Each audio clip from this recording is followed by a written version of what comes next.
Have we lost the culture where, yeah, well, I don't think you lose until you're dead. So you never give up, you never quit.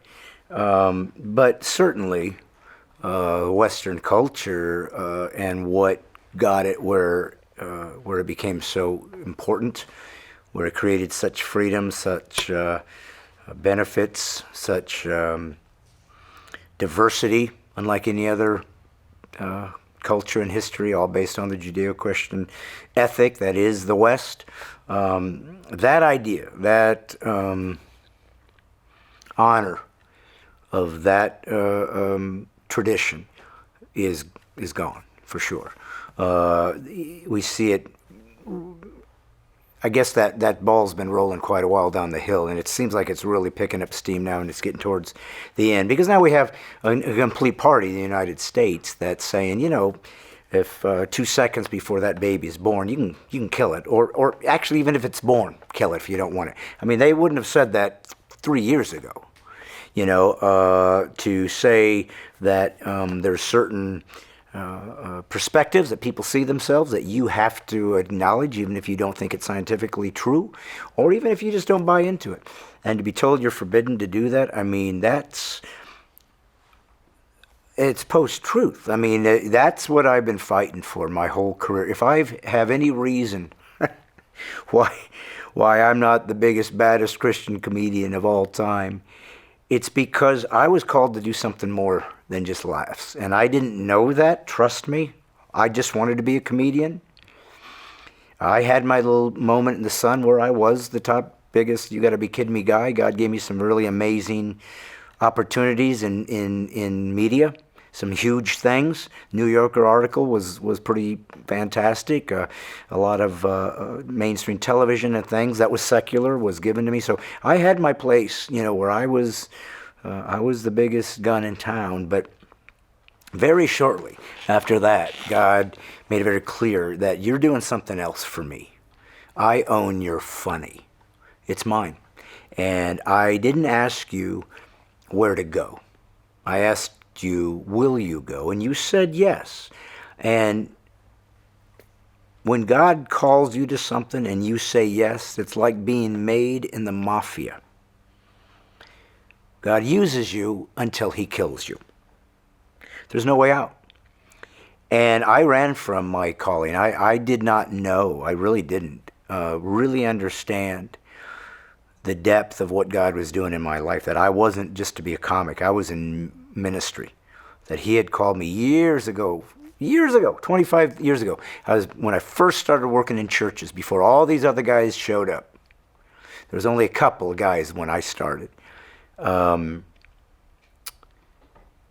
remember performing at a church, and I would get laughs, and I was used to working in nightclubs where I'd get laughs and standing ovations, whatever. So I'd kind of reached what I was searching for as a comic.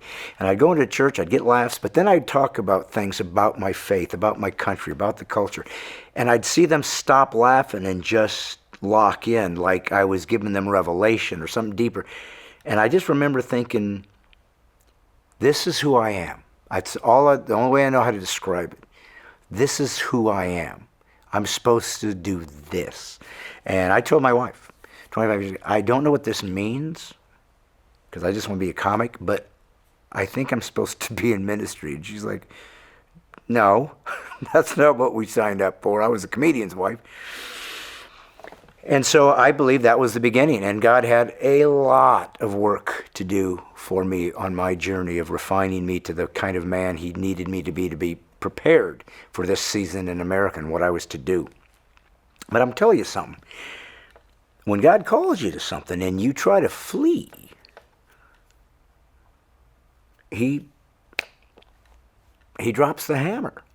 And if you wake up on the beach in whale vomit enough times, you finally go,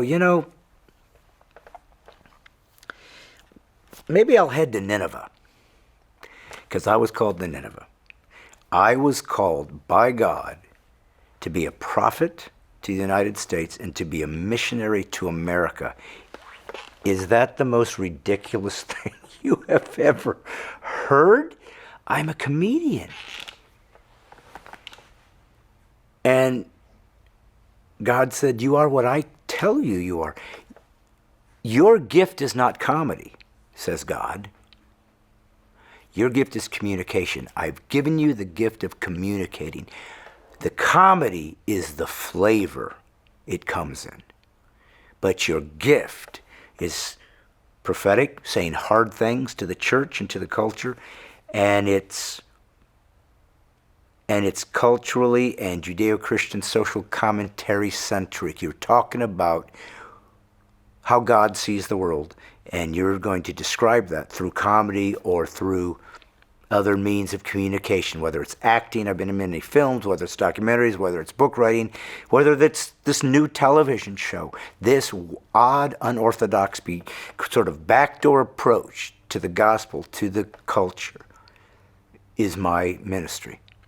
And here we go. I mean, I've never been afraid to say what needed to be said, and it costs you.